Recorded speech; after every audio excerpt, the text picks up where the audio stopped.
John 12.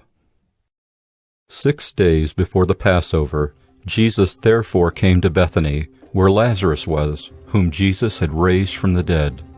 So they gave a dinner for him there. Martha served, and Lazarus was one of those reclining with him at table. Mary therefore took a pound of expensive ointment made from pure nard, and anointed the feet of Jesus, and wiped his feet with her hair. The house was filled with the fragrance of the perfume. But Judas Iscariot, one of his disciples, he who was about to betray him, said, "Why was this ointment not sold for 300 denarii and given to the poor?" He said this not because he cared about the poor, but because he was a thief, and having charge of the money bag, he used to help himself to what was put into it. Jesus said, "Leave her alone, so that she may keep it for the day of my burial. For the poor you always have with you, but you do not always have me." When the large crowd of the Jews learned that Jesus was there, they came not only on account of him, but also to see Lazarus, whom he had raised from the dead. So the chief priests made plans to put Lazarus to death as well, because on account of him many of the Jews were going away and believing in Jesus.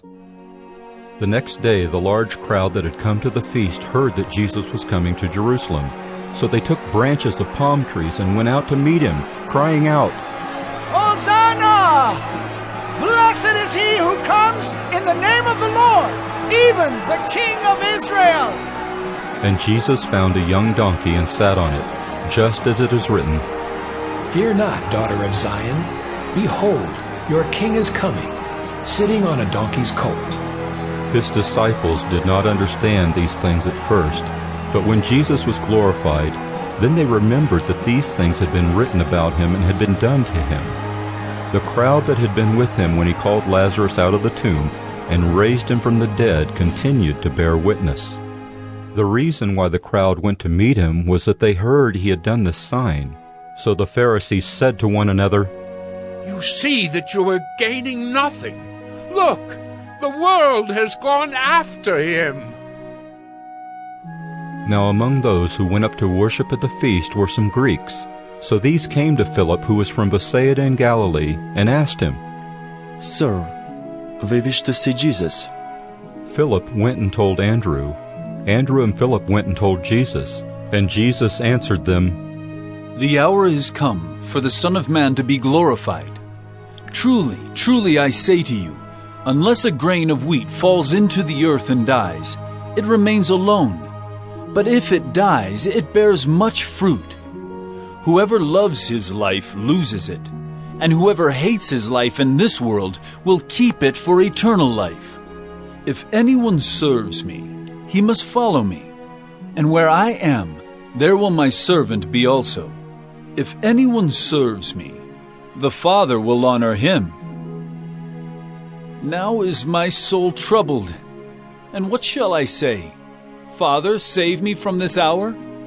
But for this purpose I have come to this hour. Father, glorify your name." Then a voice came from heaven, "I have glorified it, and I will glorify it again." The crowd that stood there and heard it said that it had thundered. Others said, "An angel has spoken to him." Jesus answered, This voice has come for your sake, not mine. Now is the judgment of this world. Now will the ruler of this world be cast out.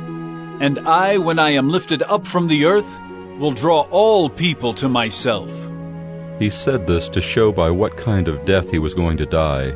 So the crowd answered him, "We have heard from the law that the Christ remains forever. How can you say that the Son of Man must be lifted up? Who is this Son of Man?" So Jesus said to them, The light is among you for a little while longer. Walk while you have the light, lest darkness overtake you.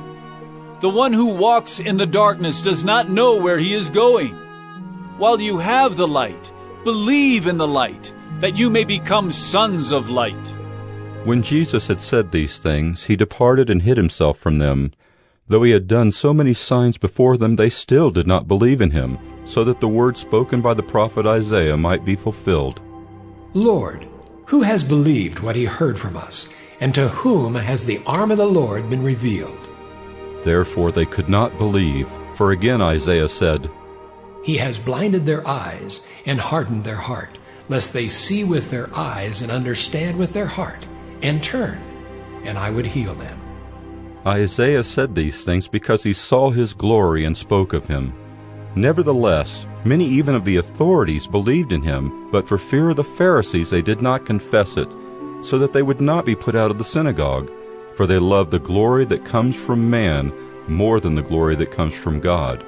And Jesus cried out and said, Whoever believes in me, believes not in me, but in him who sent me. And whoever sees me, sees him who sent me. I have come into the world as light, so that whoever believes in me may not remain in darkness. If anyone hears my words and does not keep them, I do not judge him, for I did not come to judge the world, but to save the world. The one who rejects me and does not receive my words has a judge. The word that I have spoken will judge him on the last day. For I have not spoken on my own authority, but the Father who sent me has himself given me a commandment, what to say and what to speak. And I know that his commandment is eternal life. What I say, therefore, I say as the Father has told me.